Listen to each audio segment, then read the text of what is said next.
The following panel is Imagining Justice, Arts and Activism. This panel will discuss art not for beauty or art's sake, but rather as a form of activism, pushing for new ways of thought and raising awareness about pressing contemporary global issues. So today we're really lucky to have four amazing but very different artists and scholars discussing their work and beliefs on how art may be a trigger for breaking down existing social constructs, and how art might reshape our views regarding race, racism, and xenophobia. These artists and scholars use art as a medium for social and political changes, for a quality that art possesses is its emotional accessibility towards all of us, something of which a mere political campaign or demonstration might fail to achieve.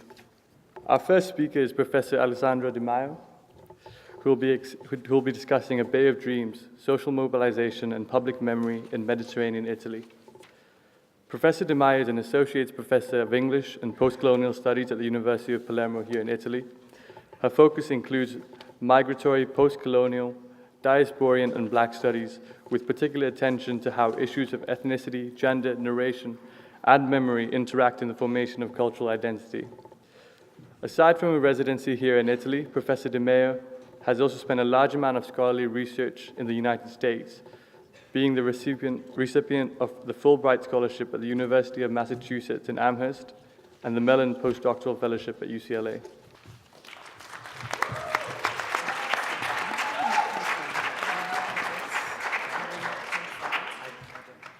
Hello, everybody, and I apologize for not giving the most uplifting talk ever. This is going to be a bit sad, but hopefully not too much. A Bay of Dreams, Social Mobilization and Public Memory in Mediterranean Italy. In the past decades, the Mediterranean has become one of the world's most critical sites of illegal mass migration. People from the Maghreb and sub-Saharan Africa, as well as from the Middle East, have crossed the sea hoping to find refuge, democracy, and better life conditions in Europe, often at the mercy of internationally organized criminal traffickers. In Italy, these migrants are usually referred to as clandestini, clandestines, marking their unlawful entry into fortress Europe. In the 80s, when the exodus began, they were generically defined Marocchini, Moroccans, independently of their nationality or skin color, just like once upon a time people from Africa and the Mediterranean basin arriving in Europe were called Mori, Moors. In Morocco and in the Arabophone world in general, the Mediterranean crossing is referred to as the burning, the harg, and the people who cross the sea call themselves burners, haraga. In Arabic slang, burning, like in French, means infringing the law. It indicates a transgression that has eschatological implications. Embarking a hazardous journey means risking one's life, leaving the community behind, facing death. The name of this boat, upon which I stumbled while walking on a beach in my native Sicily some time ago, is eloquent for those of you who read Arabic: defiance.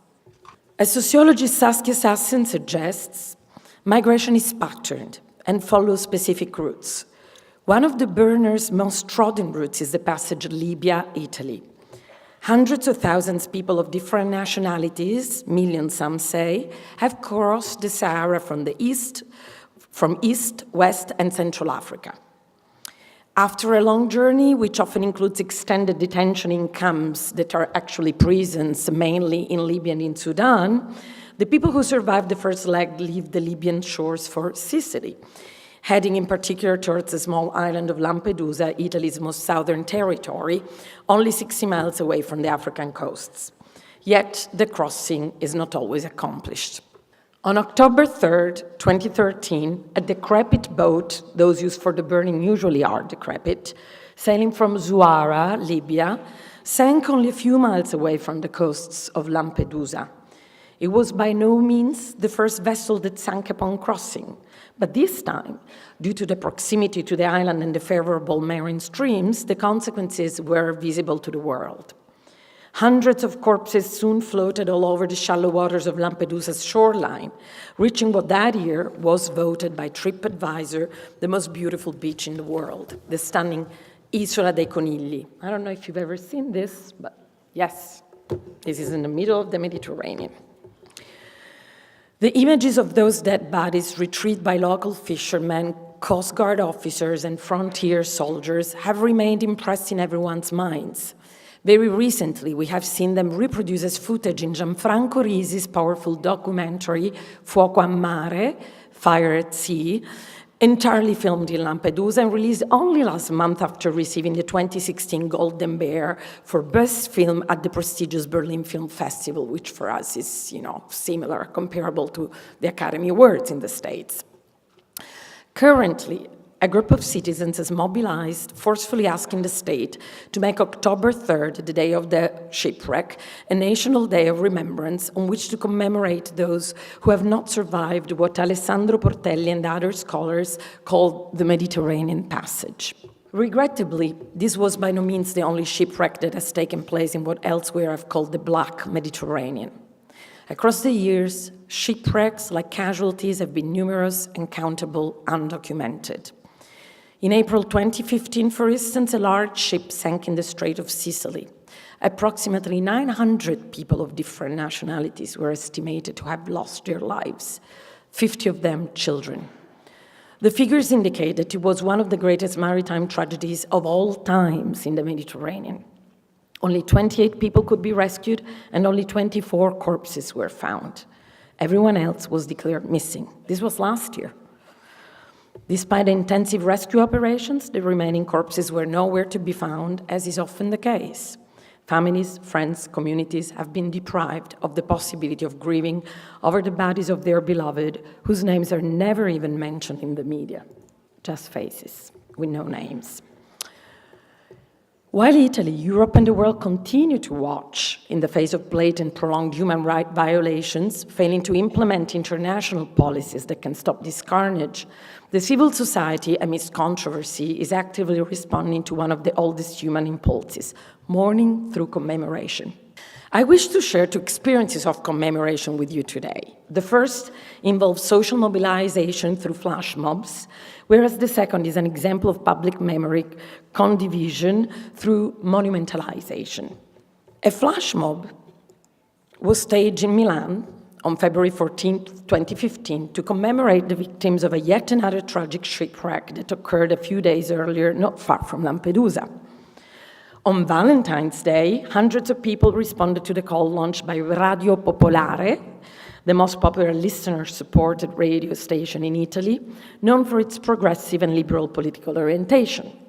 A few hundred men and women of various age, authentic Lombard as well as adopted Milanese of diverse origins, gathered at the Galleria Vittorio Emanuele II, the city's most elegant shopping gallery. I'm sure that you will have some occasion to visit it, if you haven't yet. They laid down on the floor, wrapped in white sheets, with Prada and Louis Vuitton shop windows serving as backcloth to commemorate in solidarity the dead of the Mediterranean. It was a well-participated flash mob in the name of love, as the spirit of Valentine's Day required. No screams, no picketing, just a crowd of peaceful people covered with white sheets, mourning together their brothers and sisters who had lost their lives in a heavily symbolic public space, Milan's fashion gallery, the Italian dream. The missing black bodies were represented by a group of Italian white ghosts in shrouds, gathered to remember those who had tried but did not survive the crossing. As always in the diaspora, the power of representation fills the gaps of dismembered narratives, proposing new connections and ultimately assuring endurance. Cultural political action was enacted in Milan by a group of citizens who, tired of being passive spectators of a tragedy of epic proportions, became effective performance of a symbolic act of resistance. A few months earlier, another commemorative flash mob had been staged in Lampedusa on occasion of the first anniversary of the October 3rd shipwreck. The flash mob was not the first organized by Amnesty International in the waters of the little island, but it was the first where participants entered the water in white shrouds. A couple of years earlier, in July 2012, a group of young people wearing black and brown T-shirts gathered at the top of the hill and walked down the winding roads of Rabbit Island at sunset, holding protest posters written in several European languages asking Europe to create humanitarian corridors for refugees, eventually forming a large SOS sign in the water, visible from the best-known panoramic points of the island, and this video will show you. The color of the T-shirts was intended to suggest a sense of identification with the black and brown bodies who had lost their lives in those waters. However, in my opinion, the evocative force of the white sheets in lieu of black dead bodies in the turquoise waters of the Guicha beach in the October 3rd flash mob offers an even more powerful symbolism. Let me show you this. This was a more staged flash mob, perhaps the most staged among them all, which somebody found problematic. I honestly don't, but you'll tell me. I just want to get to the point where the SOS, the human SOS, is formed on the water.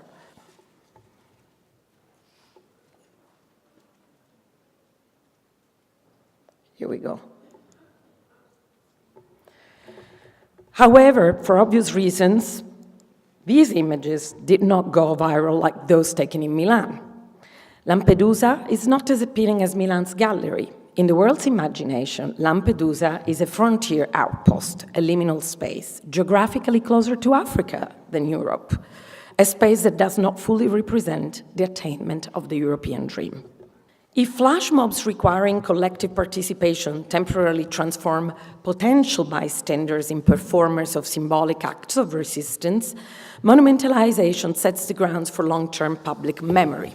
Last year, in March 2015, the mayor of the city of Catania, Enzo Bianco, inaugurated a mausoleum in the Sicilian city cemetery to commemorate 17 people who had lost their lives burning the Mediterranean the year before. Their corpses were found once again in the waters around Lampedusa.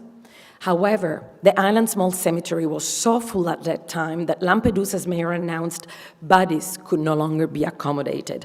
Keep in mind that Lampedusa, when every citizen, when every inhabitant is there, counts about 5,000 people, no more than that. It's 20 kilometers. It's like 12 miles, a rock in the middle of the Mediterranean, basically.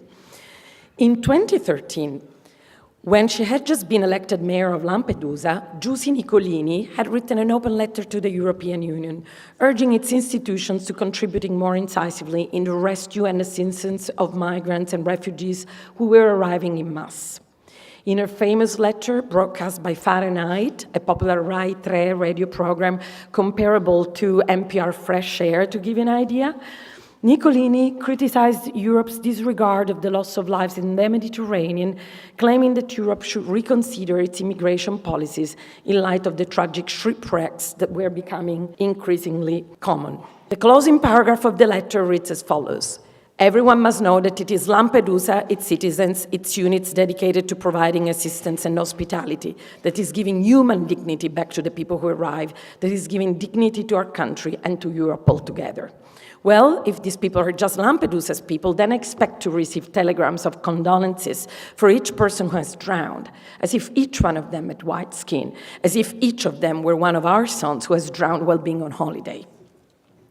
Mayor Bianco from Catania responded to Nicolini's plea. Not only did he offer the 17 victims a burial place in an interreligious space in his city's predominantly Catholic cemetery, this is Mayor Bianco from Catania, but he also had engraved on each of the 17 gravestones, 2 of them for newborn girls who had just died, a verse of a recent poem by Nigerian Nobel laureate Wole Soyinka. The poem, Migrants, is a powerful reflection in precisely 17 verses on exile and migration.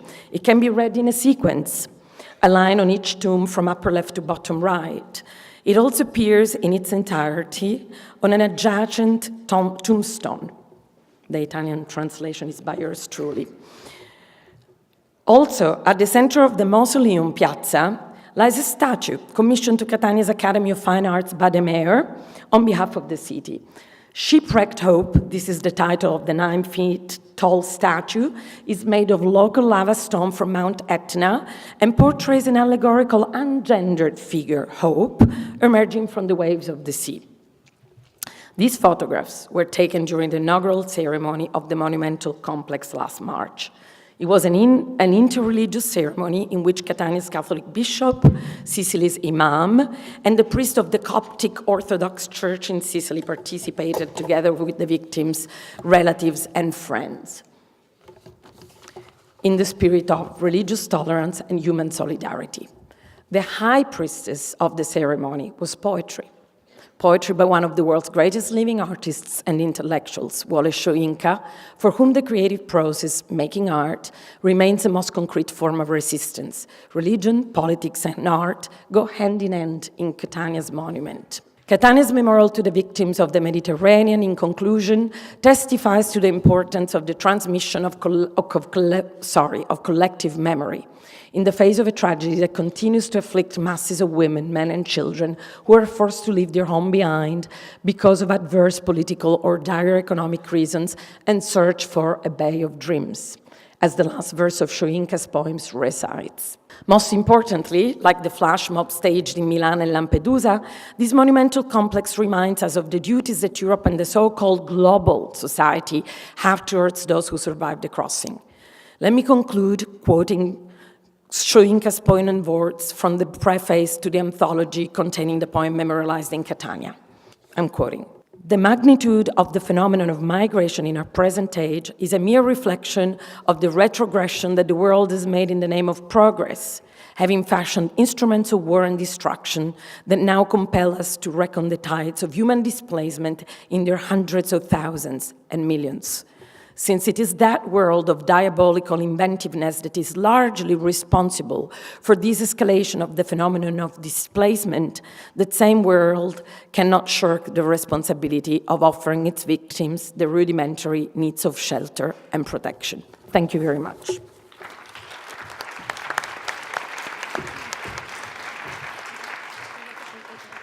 Our second speaker is an award-winning fine arts photographer. She is described in the art world as a cultural anthropologist, portraying large-scale works that combine a wide range of contemporary culture. She'll be discussing a 1960s Now project where she makes a provocative relationship between contemporary, overlooked social activists and leaders of the continuing civil rights movement with activists from the Jim Crow era of the 1960s. Through social engaged art, we find an inspirational dialogue, raising awareness between race, gender, and generational divides.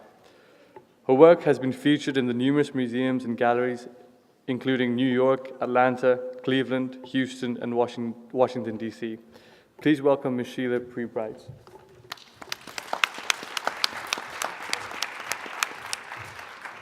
Good day, everybody.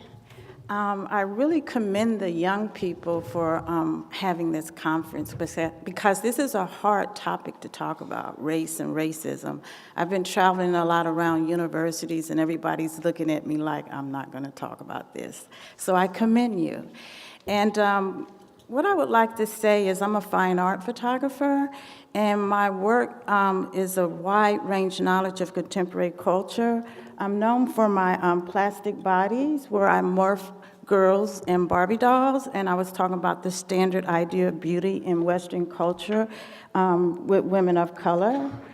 And from there, me living in Atlanta in the South, I wanted to project images of African-American culture in suburbia instead of what we see projected images in the media of African-Americans. And in 2006, I started thinking about young people because in my artwork, I try to find the positive when someone talks about negative, and with young people, everybody says, the only thing that you're interested in is in social media, body image, and I'm like, no, they're not. So 2006, I gave Generation Y a flag and told them to do whatever they want with it, and I went around the country. And I photographed this in my studio, but in 2013, I took the work out to communities and placed them in communities. I'm just moving real fast because I only have 10 minutes. And with that connection with a lot of stuff that's been going on with this country now, in 2013, I started thinking about the young people in the 60s that changed the face of the nation, and I wanted to know who they were. I wanted to know who the unknowns were. So I found Mr. Lonnie King from the Atlanta Student Movement. He co-founded the Atlanta Student Movement in Atlanta at Morehouse. And it was really amazing because when I contacted them and I came in to photograph them, they said, "Baby, I thought you were going to be some old woman want to talk about the civil rights movement." They were so excited because they are forgotten. Nobody looks at the unknown because it just didn't take Martin Luther King to start the movement. And so what I did was I used public art to show these unknowns. And these are students. They were 18, 19, and 20 years old at your age. And I put them out in the streets.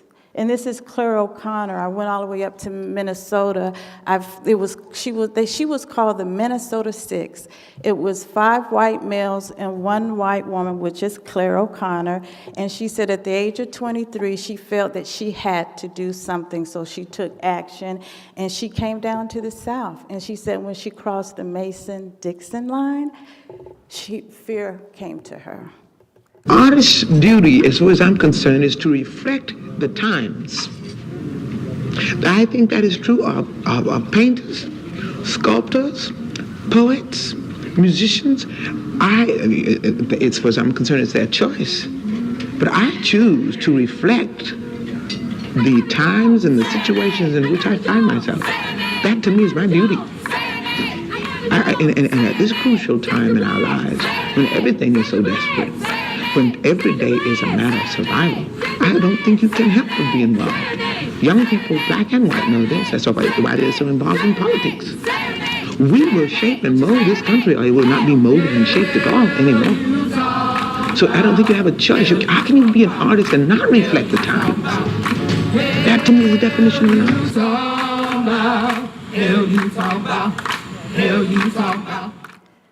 That's when I came up with 1960 Now. This is Nina. Anybody know Nina Simone? Okay, great. Yeah, she has a new documentary out. And also, too, the footage that you saw was video footage that I took when Janelle Monáe, she took action. You guys know who Janelle Monáe is, right? Yeah, say her name, hell, what you talking about? Yeah, so I started with 1960 Now. Instead of me being in my studio, I wanted to get and be on the ground and know something for myself. And what happened was in 2013, when I was photographing the elders, the injustice with Trayvon Martin with George Zimmerman, and that's when Black Lives, that light shining in my eye, the Black Lives Matter came about, and it was 3 women, I think a speaker told about, and it was 3 women from the LGBT community that started Black Lives Matter. And what they wanted to do was send a love letter out to black people to uplift them. And so I started taking portraits again of the elders. This is Mr. Lonnie King. This is Dr. Rosalind Polk. She went to Spelman. At the age of 19, she authored the Appeal of the Human Rights in Atlanta. This is Mamie King. This is a famous, iconic photograph. She was the woman that was sprayed up in Birmingham with the hoses. And this is Ariel. These are your peers. These are the peers that you should know. These are the peers that are on the ground that are fighting. They said they are sick and tired of being sick and tired. And Mr. Lonnie King said they said the same thing too when back then. They can't take it anymore. This is Ariel. She has an organization called Bigger Than You. At the age of 18, she started that. This is Bree Newsom. You guys know Bree Newsom? Nobody know Bree Newsom? She's the one that took down the Confederate flag in South Carolina. This is Pastor West. This is when I went to Baltimore. Anybody know Devin Allen? He's the young man that actually, I was in Baltimore at the time when Freddie Gray died that Sunday and when they started doing the marches. And that day that they had the uprising, the young people call it the uprising, only have 2 minutes. Devin is the one that took the photographs, and to make a long story short, the papers would not put his images in the papers, so what he did was curated his own show on Instagram, and he got the cover of Time magazine. This is Danny. You guys should know him. Recently, with all the stuff that's going on with the Trump rallies and the protests, Danny in Ohio was the one. He's been on CNN. Actually, he's the one that jumped the fence and was trying to get at Trump. And this is Danny. And I photographed him before all this happened. And they were calling him an ISIS. This is Kwame Rose, Baltimore. He's the one that confronted Geraldo. There's a video that went viral out, and he said he didn't even know who Geraldo was. But if you guys could go on YouTube and Google Kwame Rose, you will find the video. I can't show all of that. Now, these are my images that I've traveled from Atlanta, Baltimore, D.C., and Ferguson. And I saw the pain, I saw the frustration, I saw the love, I saw the hurt. This is in Atlanta. Ariel called me, she said, Sheila, first of the year, we're gonna shut down Martin Luther King Parade. They shut down Martin Luther King Parade, and this was the first time I saw signs in Atlanta that says Black Trans Lives Matter. I'm gonna go this real quick. All in Atlanta, white silence in the South still equal death. This reminds me of something in the 60s. Jill Manette. And for me to take my photographs, I try not to take the photographs that are like in the media. I'm trying to catch a moment of a Black male and the emotion that I see out there of him, a tear crying down his face. And this young lady actually had a liberation flag, holding it up, stepping on the American flag. So you know the media is going to show all of it, but I was more in tune with her eyes and the sorrowness in her eyes of what's going on. Ferguson. When I went to Ferguson, I went to the aftermath of Ferguson. I felt so much tension in the air. It was unbelievable. And I've been photographing protests. One white woman drove by in her car, and she says, "Oh, I'm afraid, I'm afraid." And the Black woman that was on the street says, "Why are you afraid? If you didn't do anything, why are you afraid?" And we marched up to and this is the aftermath, we marched up to the police station, and the troopers came out. And they crossed the line. This is Mike Brown Sr.'s father, Mike Brown, chosen for change. We love our people, and we will be here until justice is served. This is Mike Brown. I try to show the confidence in him instead of them looking like thugs or criminals. This is when I was in D.C. The New York Justice League actually marched from New York all the way down to, New York to D.C. And you guys know Jessup from the Empire? Well, he's an activist. He's in the middle with his hand up. You had Latinos, Muslims, white, all of them. They marched to the Capitol. I can't That's breathe. him. I can't breathe. I can't breathe. I can't breathe. I can't breathe. I can't. I'm going to keep going on. And they actually delivered a package, the justice package, to Congress. So if anybody's saying that Black Lives Matter is not doing anything, you don't really, the media predicts them, I'm not saying that word right, as something negative, like they did the Black Panthers back in the day. This is in Ferguson, and this was in the beginning of Ferguson. It seemed so surreal to me for the newscasters to come, and it was just like, oh, we're here and we're doing all of this. I actually got cussed out and said to get the hell out. I don't want Blacks here, white. You here, white people here, or the media, because the only thing that you do is when you come into our communities, you're talking about something negative. So get the hell out. And I said, okay, what am I going to say in order to stay in? And I thought about Don Lemon when he actually was on national TV and said at Ferguson, I think I smell marijuana in the air. So we had a conversation about that, and they said, yeah, that was effed up. I said, yeah, it was effed up. So they allowed me to come in, and that's how I was able to engage. And then one of the women asked me, she said, well, tell you the truth. She says, I need money. Do you have any money? And I said, ma'am, no, I don't have any money. I said, I can give you a hug. I don't know why I said that, and we hugged. And we cried. I actually cried. This was very emotional for me as an artist being out in the streets. And they just formed a chapter in Black Lives Matter in Atlanta. And one thing about Black Lives Matter, a lot of the people that are on the streets, it's more of a slogan and a brand. They're saying that they're not necessarily with Black Lives Matter, but that is a slogan and a brand now. Be a part of the solution or get out of our way. This was taken in. And if anybody knows DeRay McKinson, he was instrumental in Ferguson, and he's actually running for mayor now in Baltimore. I love my blackness and yours. So this was my show in Atlanta at the Museum of Contemporary Art, where actually concept was to put up the protest images, and I took these 36 by 36 images of the portraits and had them on the floor because I wanted people to feel something, because when you put these images on the floor, people were saying I was disrespecting them or not. No, you're already disrespecting Black bodies. Whether I put them on the wall or whether I put them on the floor, I wanted people to look down and feel something. This is a recent show that I had in Americus, Georgia. And I had a chalkboard where I had a campaign that says, "Bring it 1960 now," where people would write their statements on it. Somebody had Nelson Mandela, "Change always seems impossible until it's done." And this is more recently when I was in Americus. Listen to the cries for help.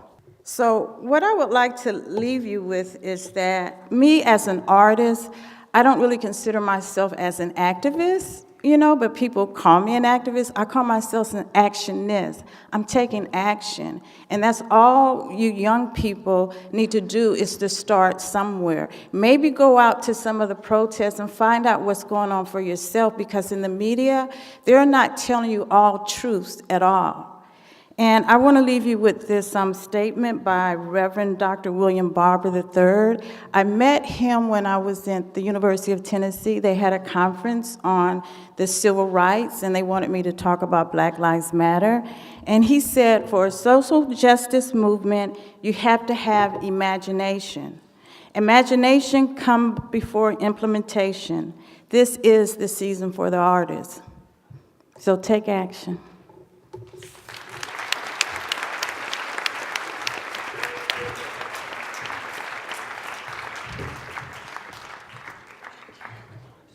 Next, we are pleased to welcome Professor Wafaa Bilal, who will be presenting Making the Invisible Visible, using blank books to rebuild Baghdad's war-torn library and exhibitions to inform stories about art and its active role in society. Born in Iraq, Bilal is an online performative and interactive artist, provoking dialogue on political issues and internal dynamics. We are lucky to have him as an associate professor at the Tisch School of the Art at NYU.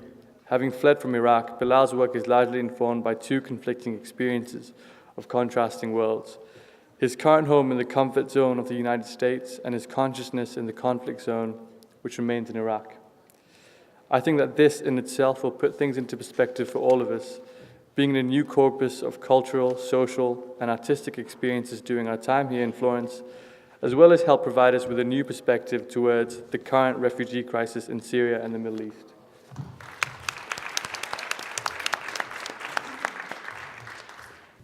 Thank you very much for the introduction.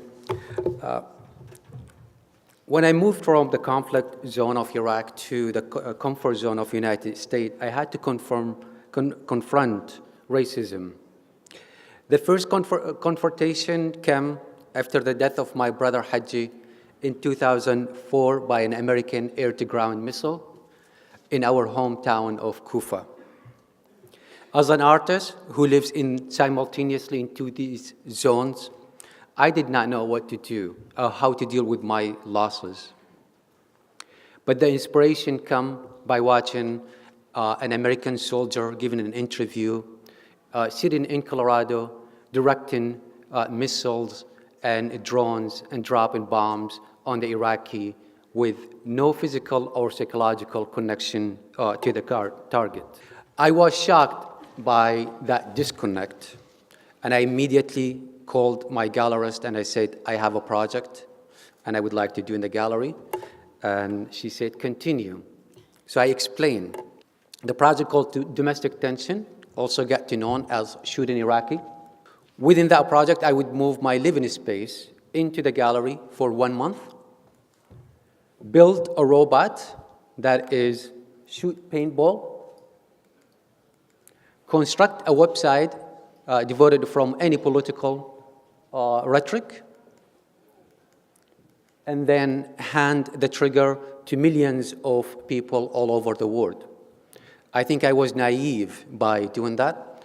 At the end of the project, I was shot at 70,000 times, and from people from 120 countries with 80 million hits on the website in 1 month. So many things happen in that space, but the crucial day of day 14, it was one of the worst.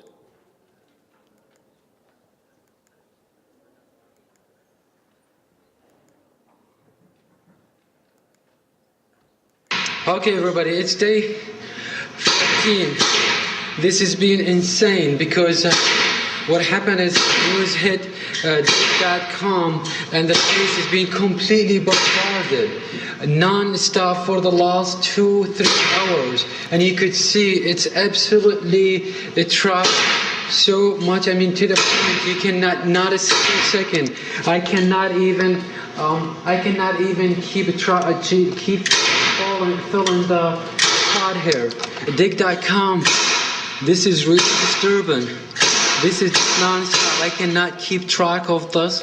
I cannot fill these paintball fast enough to keep with the demand.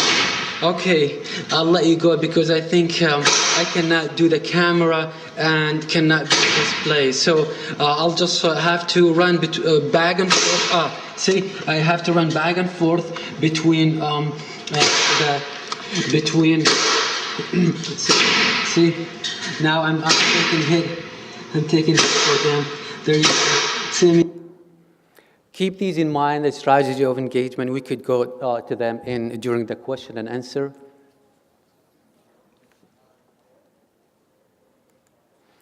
Empowered by the result of Shooting Iraqi, I moved on to accept other invitation to do project to engage the communities about race, racism, about Muslim in their communities and engagement. I took a project at Rensselaer Technical Institute called Virtual Jihadi, or the Night of Bush Capturing. I encountered this game in 2005. The game was released by Al-Qaeda. The State Department called it a terrorist recruitment tool. And I did not know what to do at the time, but later on, I decided to hack the game. And by researching, I figured out that it's not an Al-Qaeda game, but rather is an American game made by Jesse Petrella in 2003. And in that game, you encounter Iraqis, which all have Saddam's face. The vending machine called Camel Cola, not Coca-Cola. And Jesse Petrella went on to establish the United American Committee working for a better, safe tomorrow and asking to expel Muslims from the United States. Took it furthermore to even burn effigies of Bin Laden in front of mosque in California. And what Al-Qaeda did, simply changed the skin of the game from Saddam to Bush, from Iraqi soldier to an American soldier. And then I start developing the objective of the game, which I'm gonna hack. First is to mirror, expose hypocrisy and racism, reverse the roles of hunter and hunted, address the issue of suicide bombers, and then involve the people who may not be willing to involve in a dialogue. Inserted my personal narrative as an Iraqi living in Chicago at that time, happy, teaching, get the news that is my brother was killed and my father died. I go into a raid and then become a suicide bomber, a virtual suicide bomber. I went to hack the game, inserted my avatar, which modeled around Assassin's Creed, it became a medieval warrior with suicide build. It didn't make any sense. But I asked the 3D modelers to make my face look good, which they did a very good job here. Then I hacked the game.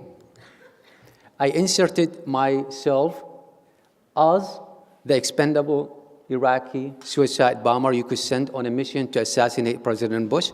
It was really not a good idea. We were about to have the show on view, and at that time, the CIA, the FBI, the Homeland Security all showed up for the show. I thank them for showing up the show.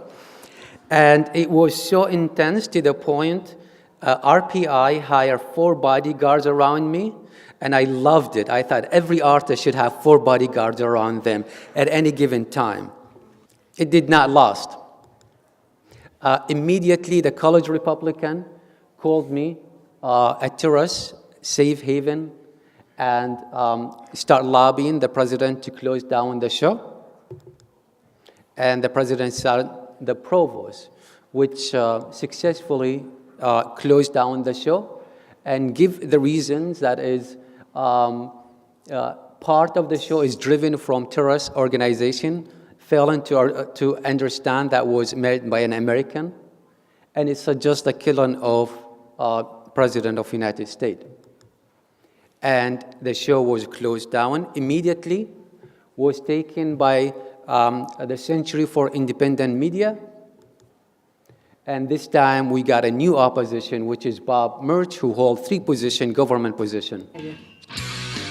It started with RPI suspending this exhibit, but it is going to take place today at the Sanctuary for Independent Media. The Rensselaer County Legislature Majority Leader there, Robert Murch, says he's disgusted that they are going to host this exhibition.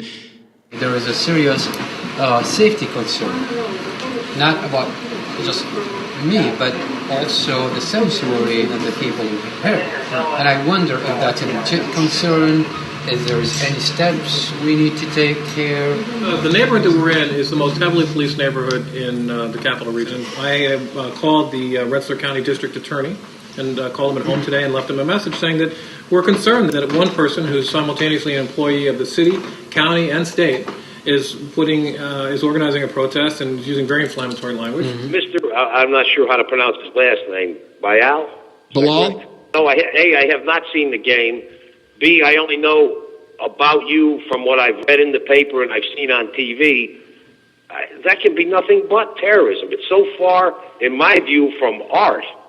It's just, it's terrorism. I've been told that all Muslims are liars. And secondly, that all mosques should be closed. You're going down. You and your like are going down. I think we went out of our way not to kill Iraqis. I think they're probably doing more killing of each other at this point. But I think he's just a terrorist in sheep's clothing. We tried to get rid of any kind of, cloth, all that stuff you saw, we got to it. And, we're trying to deal with all that stuff. She's my being with Well, the doors haven't been... Here's I printed this out. Here's a quote that we got from Mangiano. We're working on it. Unless you think we're not taking it seriously, we're moving on it, as fast as we can. Yeah. Right? We'll get on that. That's going to be right on the top of our list. Well, thanks for coming out. All right. Thank you. If you see anything that's appreciate it. Let us know. Sooner the better. Thank you very much. Good to see you. Thank you. Good. Nice to see you. Everything's squared away. Come on over for the show tonight. Yeah. Again, with a matter of one day, the show was shut down this time by the city of Troy. The outcome, though, it was fantastic because people went onto the street, protested, and eventually forced Bob Murch to lose all his government position. And the Century won the lawsuit and entitled them to about $100,000 to rebuild. And the reason for shutting down the show this time, the city said the doors for the gallery was 29 inches, not 30 inches, and this has nothing to do with politics.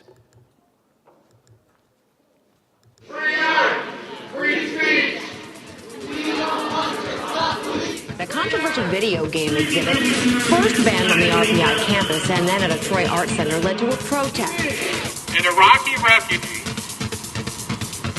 imprisoned and tortured by Saddam Hussein, finally makes his way to the United States, learns English, gets a college degree, becomes an art professor, does art projects so important that he's the Chicagoan of the Year last year, and gets invited to Troy, New York, thinking it was a great honor.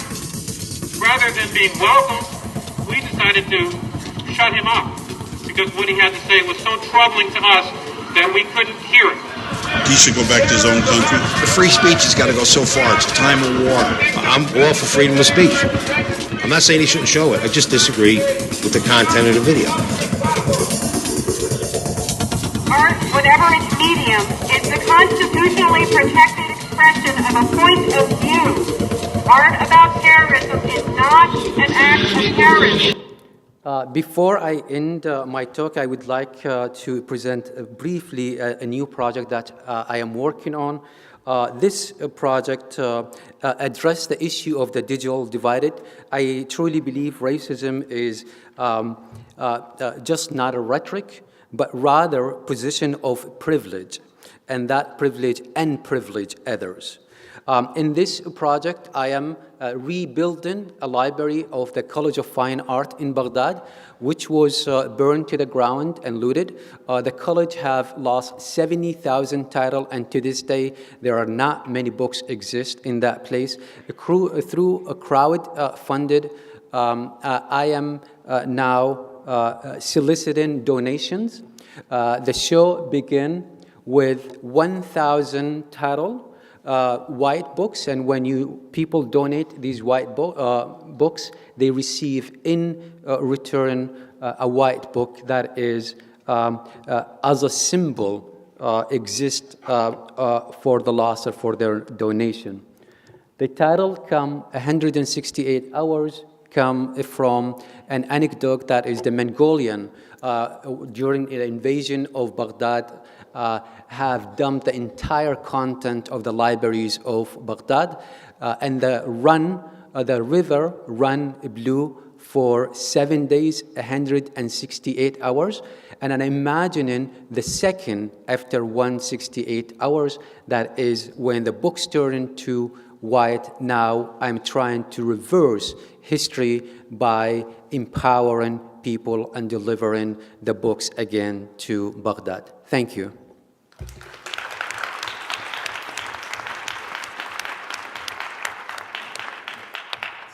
Thank you.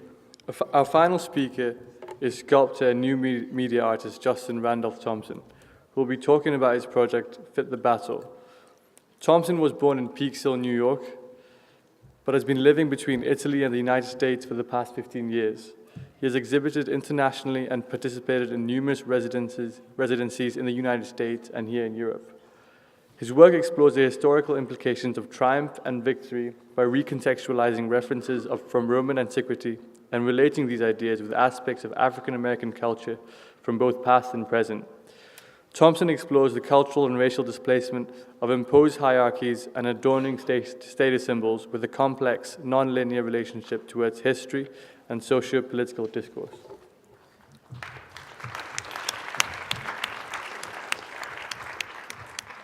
I want to thank the organizers for inviting me down here. And my presentation is actually a bit of a continuous video file that will take up the portion. I will speak over one portion of it, but I'm going to actually, because my talk is about a project I did reflecting upon the legacy of Paul Robeson, I'm going to actually let Paul Robeson do the intro to the piece. I am deeply happy to contribute to this cause of Spanish culture and of the Basque children in particular, a cause which must concern everyone who stands for freedom, progressive democracy, and for humanity. Today, the artist cannot hold himself aloof. Through the destruction in certain countries of the greatest of man's cultural heritage, through the propagation of false ideas of racial and national superiority, the scientist, the writer, the artist is challenged. the challenge must be taken up. For this culture, a legacy from our predecessors, is the foundation upon which we build a higher and all-embracing culture. It belongs not only to us, not only to the present generation, it belongs to our posterity and must be courageously defended. So that's Paul Robeson talking about the Spanish Civil War. And I mean, as was mentioned in my biography, I've been here in Florence, Italy for the past 16 years. And I think initially coming here as an artist, thinking about the context of this city, the history of this city, and I kind of worked on trying to figure out, as many of you students also do, what my role in this city could be, what my relationship to this city could be.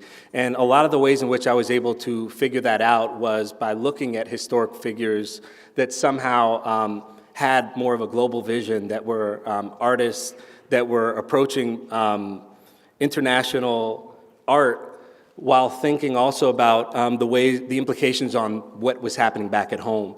And so Paul Robeson is one of many figures, a list of heroes that I have that I've been drawing upon and thinking about.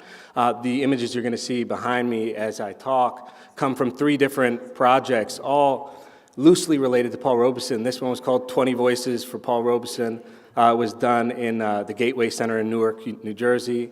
And it was about sort of the erection of monuments and the meaning of that. And a lot of my work is actually thinking about the ways in which the gathering of a community can be a temporary monument. So the fact that monumentality through people is actually sometimes, and I'd say most of the time, more powerful than any sculpture, any monument that can be created. So a lot of the work that I do is collaborative in its nature.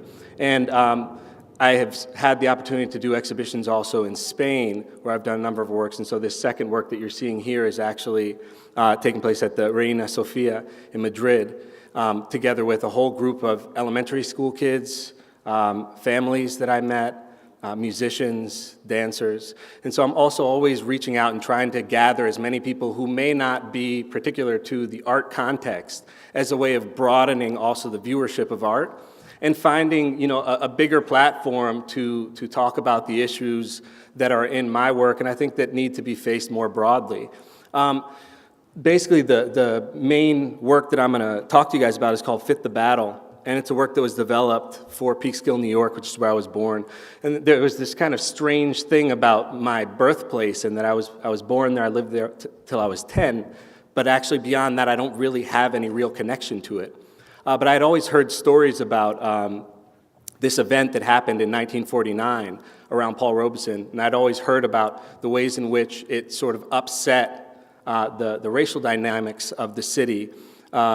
And it was called the Race Riot, but basically it was Paul Robeson doing a summer concert, as he had done before, and a group of mainly veterans protesting against the concert, and violently protesting against the concert, to the point where the first concert had to be canceled. The second concert was done from the back of a pickup truck that was parked underneath a tree, and surrounded by 1,000 union workers that held hands to protect the concert goers. And so I was thinking about, in my conversations with people in Peekskill, how their only memory, their only knowledge, and their only thought about Paul Robeson was linked there to this sort of really aggressive, violent moment of backlash against his legacy. And I think that I wanted to create a platform that would allow a broader definition of who Paul Robeson is, allow the people of that city to open back up into the real legacy that encompasses Paul Robeson, which is, of course, much broader than that. I think more generally, there's an attempt a lot of times in the realm of art to want to box things in, to want to have a real clear perception of what's happening in order to assist comprehension. And I think that the problem with that is that in art, the main force is that it's not about comprehension, it's actually about experience, and it's about the kind of questions that are able to come up through the artwork. And so I've tried to create things that have historic significance, but that don't resolve or give you any clear conclusion other than grappling with the issues at heart. So with the project Fit the Battle, I basically created 2 battering rams in the form of pickup trucks from the 1940s. I gathered a group of 30 sculpting students, basically, to assist me. I reached out to local churches and had a couple singers come on board, and we created a bit of a baritone saxophone army to celebrate the baritone voice.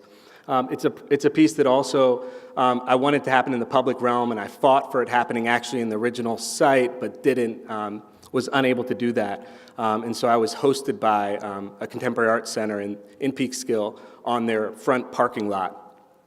And basically through this project, what I was able to do was actually put together also a more scholarly stance. So I invited Mark Anthony Neal to come in and give a speech about the role of Paul Robeson, trying to broaden his legacy beyond the sort of artistic realm, the artistic, more abstract language that I was using, in order to really kind of allow a broader public to step into what's really involved in what he was bringing forth.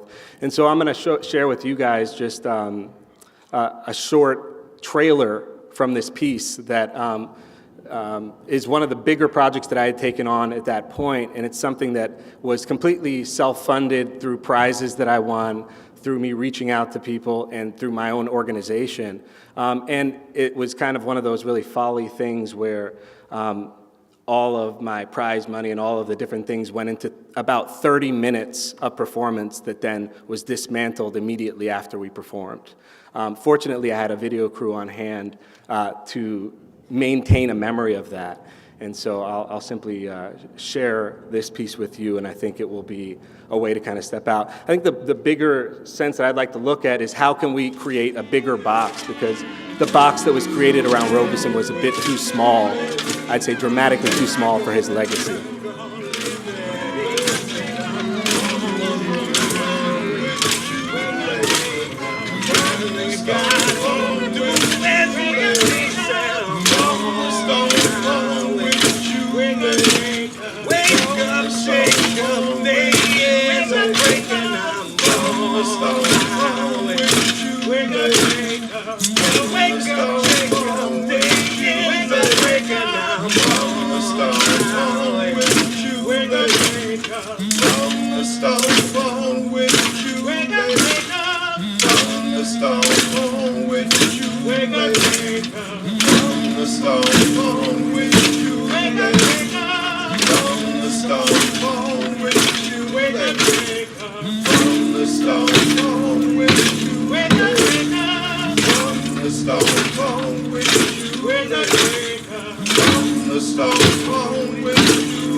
Thank you.